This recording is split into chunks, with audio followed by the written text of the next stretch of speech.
అందరికీ నమస్తే. నేను మీ నాగయ్య తండు. మీరు చూస్తున్నారు Fermat educational academy YouTube channel. ఈరోజు ముఖ్యంగా టీజీసెట్ 2025 డిసెంబర్ సంబంధించినటువంటి పరీక్షలు వాయిదా పడతాయా పడవా? టీజీసెట్ 2025 గతంలో ప్రకటించిన తేదీలు 10, 11, 12 తేదీలలో పరీక్షలు నిర్వహిస్తారా? ఇటీవల ఎలక్షన్ కమిషన్ తెలంగాణ రాష్ట్రంలో 11, 14, 17 తేదీలలో ఎలక్షన్స్ నిర్వహిస్తామని చెప్పడం తోటి ఈ పరీక్షలు వాయిదా పడడానికి అవకాశం ఉందా? ఈఎంఆర్ఎస్ ఎగ్జామినేషన్స్ 13, 14, 21 తేదీల్లో నిర్వహిస్తూ ఉన్నారు. ఈఎంఆర్ ఎగ్జామ్స్ ఏమన్నా పోస్ట్పోన్ అవుతాయా? ఈఎంఆర్ఎస్ ఎగ్జామ్ వలన టీజీసెట్ ఎగ్జామ్ పోస్ట్పోన్ అవుతుందా? ఎలక్షన్ వల్ల పోస్ట్పోన్ అవుతుందా అన్న 3 అంశాల మీద మాట్లాడడానికి ఈరోజు ముఖ్యంగా ఈ వీడియో ప్రిపేర్ చేస్తూ ఉన్నాను. సో మిత్రులారా, Fermat educational academy YouTube channel ఇప్పుడే చూస్తున్న వాళ్ళు వెంబటే లైక్ చేయండి, సబ్స్క్రైబ్ చేయండి, మీ అమూల్యమైనటువంటి కామెంట్స్ కూడా రాయండి. హయ్యర్ ఎడ్యుకేషన్స్, ఉన్నత విద్యకు మరియు నేషనల్ అండ్ స్టేట్ లెవెల్ పరీక్షలకు మ్యాథమెటిక్స్ మరియు కెమిస్ట్రీ కోసం ఆన్లైన్ కోచింగ్ ఇస్తున్నటువంటి అకాడమీ. సో కాబట్టి మీ అమూల్యమైన కామెంట్స్ ద్వారా కూడా మెసేజ్ చేయండి. అయితే ఈ 3 అంశాల మీద విద్యార్థులు మమ్మల్ని వాట్సాప్ గ్రూపులలో కానీ యూట్యూబ్లో కానీ అడుగుతూ ఉన్నారు. సో టీజీసెట్ ఎగ్జామ్ పోస్ట్పోన్ అవుతుందా? ముఖ్యంగా దాని మీద ఇప్పుడు చర్చ జరుగుతుంది. ఎస్, అయితే టీజీసెట్ 10, 11, 12లో నిర్వహిస్తామని చెప్పి గతంలో ప్రకటించడం జరిగింది. మరి నిన్న అనగా ఎలక్షన్ కమిషన్ ఇచ్చినటువంటి నోటిఫికేషన్లో 11, 14, 17 తేదీల్లో పరీక్షలు నిర్వహిస్తామంటున్నారు. మరి ఈ డేట్లో ఒకటే డేటు 11వ తారీఖు మాత్రమే కామన్ ఉంది. కాబట్టి ఈ 11వ తారీఖు పోస్ట్పోన్ అయ్యి మిగతా ఎగ్జామ్స్ యాజ్ టీజ్ కంటిన్యూ అవుతాయా, లేదు 10వ తారీఖు కూడా పోస్ట్పోన్ అవుతుందా, 12 కూడా పోస్ట్పోన్ అవుతుందా అన్న అంశాలని క్షుణ్ణంగా మనం పరిశీలిద్దాం. అయితే 11వ తారీఖు నాడు ఎలక్షన్స్ తెలంగాణ రాష్ట్రంలో ఉన్నాయి. కాబట్టి దాదాపు 564 మండలాలు, 12,700 గ్రామ పంచాయతీలు, ఈ 31 జిల్లాల లోపల దాదాపు 1,66,00,000 మంది ఓటర్లు ఓటు హక్కును వినియోగించుకున్నారు. మరి దీనికి నిర్వాహకులుగా వెళ్తుంటారు, టీచర్స్ వెళ్తూ ఉంటారు. వాళ్ళందరూ కూడా ఈ ఎడ్యుకేషన్ సంబంధించిన వాళ్ళే. కాబట్టి వీళ్ళందరూ టీజీసెట్ ఎగ్జామ్స్ రాస్తారు. అందరూ రాయాలని కాదు, కానీ కొద్దిమందినే రాయడానికి అవకాశం ఉంది. మరి 11వ తారీఖు నాడు ఎలక్షన్స్కి పోవాలి సిబ్బందిగా అంటే, సో పోలింగ్కి సంబంధించినటువంటి మెటీరియల్ మొత్తం తీసుకొని 10వ తారీఖు నాడు మాత్రమే వాళ్ళు ఆ ఊరికి, ఆ విలేజ్కి రీచ్ కావాల్సిన అవకాశం ఉంది. అంటే 10వ తారీఖు నాడు వాళ్ళ యొక్క విధి నిర్వహణలో భాగంగా వెళ్తూ ఉంటారు. కాబట్టి 10వ తారీఖు కూడా వాళ్ళు పరీక్షకు సిద్ధంగా ఉంటారు. కాబట్టి 10వ తారీఖు నాడు కూడా పోస్ట్పోన్ చేయాలి. 11 ఎలక్షన్స్ ఉన్నాయి కాబట్టి ఖచ్చితంగా పోస్ట్పోన్ చేయాలి. మరి 12వ తారీఖు పరిస్థితి ఏంటి? 12 కూడా నిర్వహిస్తారా? 10, 11ని పోస్ట్పోన్ చేసి 12వ తారీఖు నిర్వహిస్తారా అనేది కూడా కొంతమంది క్వశ్చన్స్ చేస్తూ ఉన్నారు.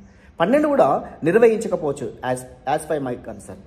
ఎందుకంటే వీళ్ళు 11వ తారీఖు నాడు ఎలక్షన్స్ నిర్వహించి ఆ రిజల్ట్స్ ప్రకటించేసి ఆ ప్రాసెస్ అంతా అయిపోయిన తర్వాత ఇంటికి వచ్చేసరికి మిడ్ నైట్ అవుతూ ఉంది, కొంత లేట్ కూడా కావచ్చు. సో నెక్స్ట్ డే రోజు వాళ్ళకి హాలిడే ఇస్తూ ఉంటారు. సో ఈ తరుణంలో వాళ్ళు ఇమీడియట్లీ సంసిద్ధంగా ఉండకపోవచ్చు ఆ పరీక్ష రాయడానికి. కాబట్టి ఇది ఉద్యోగాలు ఇచ్చే కాదు. కాబట్టి దీన్ని ప్రతిష్టాత్మకంగా తీసుకొని అదే రోజు పెట్టాలనే కూడా లేదు, పోస్ట్పోన్ చేస్తారు. కొంచెం లిబరల్గా ఆలోచించేసి చేయడానికైతే అవకాశం ఉంది అని నేను అనుకుంటున్నాను. మొత్తం మీద ఓవరాల్గా ఈ 3 పరీక్షలను కూడా పోస్ట్పోన్ చేసేసి మరో తేదీలను నిర్ణయిస్తారు. మరి ఈ నిర్ణయం అనేది ఎప్పటి వరకు ఉంటుంది సార్ అని అంటే, ఏదేమైనప్పటికీ 10వ తారీఖు దాకా ఆన్సరు ఈ డిసెంబర్ 3 నుంచి ఆల్ టికెట్స్ ఇష్యూ చేయాల్స్తున్నారు. కాబట్టి డిసెంబర్ 3 లోపే, అనగా ఈ డిసెంబర్ 1 వరకు అట్లీస్ట్ మనకు అనౌన్స్మెంట్ రావడానికి ఆస్కారం ఉంటుంది. సో ఇక 3వ అంశం ఈఎంఆర్ఎస్ ఎగ్జామ్స్ గురించి మాట్లాడుకుందాం. మరి ఈఎంఆర్ఎస్ ఎగ్జామ్స్ పోస్ట్పోన్ అవుతాయా? ఈఎంఆర్ఎస్ సంబంధించినటువంటి ఏకలవ్య మోడల్ రెసిడెన్షియల్ స్కూళ్లలో 13, 14, 21 తేదీలో ఎగ్జామ్స్ నిర్వహిస్తామని చెప్పడం జరిగింది. అయితే ఈ 13, 14, 10, 21 కనుక చూసినట్లయితే ఒక 14వ తారీఖు మాత్రమే ఈ ఎలక్షన్ షెడ్యూల్ మనకు సేమ్ డేట్లలో వస్తుంది. సో ఒక 14వ తారీఖు పోస్ట్పోన్ చేయడానికి ఆస్కారం అయితే 100% ఉంటుంది. సో ఎందుకంటే ఎలక్షన్ కమిషన్స్ షెడ్యూల్ మాత్రం అందరూ గౌరవించాల్సిందే. కాబట్టి కేంద్ర ప్రభుత్వం ఇచ్చిన నోటిఫికేషన్ ఏదైతే ఉంటుందో అది సెంట్రల్ గవర్నమెంట్ ఆ నోటిఫికేషన్లో 14వ తారీఖు ఎగ్జామ్స్ మాత్రం ఖచ్చితంగా పోస్ట్పోన్ చేయడానికి అయితే వాళ్ళ అవకాశం ఉంటుంది. మరి 13వ తారీఖు పరిస్థితి ఏంటిది అంటే వాళ్ళు నిర్ణయం తీసుకుంటారు ఎగ్జామ్ సంబంధించి, మనము చెప్పడానికి ఛాన్స్ లేదు. 14 అయితే పోస్ట్పోన్ అవుతుంది. సో ఈ 3 ఈఎంఆర్ఎస్, టీజీసెట్ మరియు ఎలక్షన్ కమిషన్ని కంపేర్ చేసుకున్నట్లయితే కనుక ఆ టీజీసెట్ ఎగ్జామినేషన్స్ పోస్ట్పోన్మెంట్కి ఎక్కువ అవకాశం ఉంటుంది. దాంతో మిత్రులందరూ కూడా ప్రిపేర్ అయ్యే వాళ్ళందరూ కూడా సంతోషపడేసి, అయ్యో డేట్ పెరిగింది కదా, ఎంతో లాంగ్ వెళ్తుందని చెప్పేసి మీరు ప్రిపేర్ ప్రిపరేషన్కు దూరం పెట్టాల్సిన అవసరం లేదు. చాలా తక్కువ టైంలో ఇమీడియట్లీ ఎలక్షన్స్ అయిపోయిన తర్వాత పెట్టడానికి స్కోప్ ఉంటుంది. 1 వీక్ కావచ్చు, అది 10 డేస్ కావచ్చు, లేదా 1 మంత్ ఆ మంత్ ఎండింగ్ వరకైనా ఉండొచ్చు. అలా అని చెప్పేసి మీరు ఫ్రీగా ఉండడానికి ఛాన్స్ లేదు. ఎవరైతే లేట్గా స్టార్ట్ చేసిన వాళ్ళు ఇప్పుడు ఇంకా యాక్టివ్ కావాల్సిన అవసరం ఉంటుంది. మా తక్కువ టైం ఉంది సార్, మేము ఒక 20 డేస్ అనుకుని ప్రిపరేషన్ స్టార్ట్ చేశాను, 3 చాప్టర్ 4 చాప్టర్లు చదివిన వాళ్ళు అనుకున్న వాళ్ళు ఇప్పుడు కొంచెం యాక్టివ్గా తయారయ్యేసి ఇంకా టైం ఉంది కాబట్టి ఇంకా కొత్త టాపిక్ చదువుకోవడమా, టెస్ట్ సిరీస్లో మాక్ టెస్టులు మరియు అటెంప్ట్ చేసుకోవడమా, వాళ్ళు ఒక ప్రణాళికాబద్ధంగా ఇంకా ఈ టైం మిగిలింది కాబట్టి ప్రిపేర్ అయితే సో మీకోసమే టైంకి వచ్చిందనుకోవచ్చు.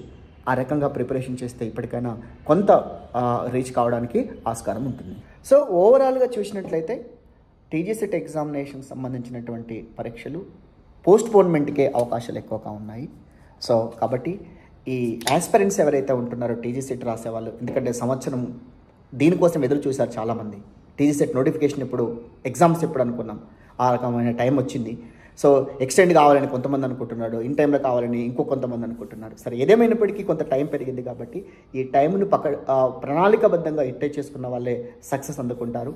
ఆ సక్సెస్ రీచ్ కావాలి అంటే మీ ప్రిపరేషన్ అనేది ఆ మోటోలో ఉండాలి. సో ప్రీవియస్ ఇయర్స్ క్వశ్చన్స్ కానివ్వండి, టెస్ట్ సిరీస్లు కానివ్వండి, మాక్ టెస్ట్లు కానివ్వండి, కొంత ప్రణాళికబద్ధంగా వర్కౌట్ చేసుకున్నట్లయితేనే ఈ పేపర్ 1 పేపర్ 2 రెండు కూడా బ్యాలెన్స్ చేసుకుంటూ ఈ టోటల్ మార్క్స్ అనేది కనుక మీకు హైయెస్ట్ వస్తే టీజీసెట్ 2025 క్లియర్ చేసుకునే అవకాశం ఉంటుంది. సో మిత్రులందరికీ మరొకసారి ఆల్ ది బెస్ట్ చెప్తూ, ఎవరైతే లేటెస్ట్గా స్టార్ట్ చేసిన వాళ్ళు కూడా మీరు ఎటువంటి ఫీల్ కాకుండా మీరు ముందుకు పోవడానికి అవకాశం ఉందని మరొకసారి చెప్తూ, ఫెర్మాట్ ఎడ్యుకేషన్ అకాడమీ గత 4 సంవత్సరాలుగా మ్యాథమెటికల్ సైన్సెస్ మరియు కెమికల్ సైన్సెస్ అభ్యర్థుల కోసం సిఎస్ఆర్ నెట్ మరియు టీజీసెట్, జేఎల్డిఎల్ లాంటి ఎగ్జామ్స్ కోసం సంసిద్ధత తయారు చేస్తున్నాం. సో విశ్వవిద్యాలయాల్లో పనిచేస్తున్నటువంటి అసిస్టెంట్ ప్రొఫెసర్లతోటి నిష్ణాతులైనటువంటి అధ్యాపకుల చేత, ఎన్ఐటి, ఐఐటి ప్రొఫెసర్ల చేత మనం క్లాసెస్ నిర్వహించడం జరుగుతుంది. ఐఐటి జామ్ కోసం ప్రత్యేకంగా పేద విద్యార్థుల కోసం ఐఐటి జామ్ ప్రిపేర్ అవుతున్నటువంటి ఆస్పిరెంట్స్ అందరికీ కూడా మేము ఉచితంగా క్లాసెస్ నిర్వహించడం జరుగుతుంది. వారికి సర్వీస్ ఇస్తున్నాము. అలాంటి విద్యార్థులు ఎవరైతే ఇన్ఫర్మేషన్ ఇవ్వగలరు. Thank you. జై హింద్. నమస్తే.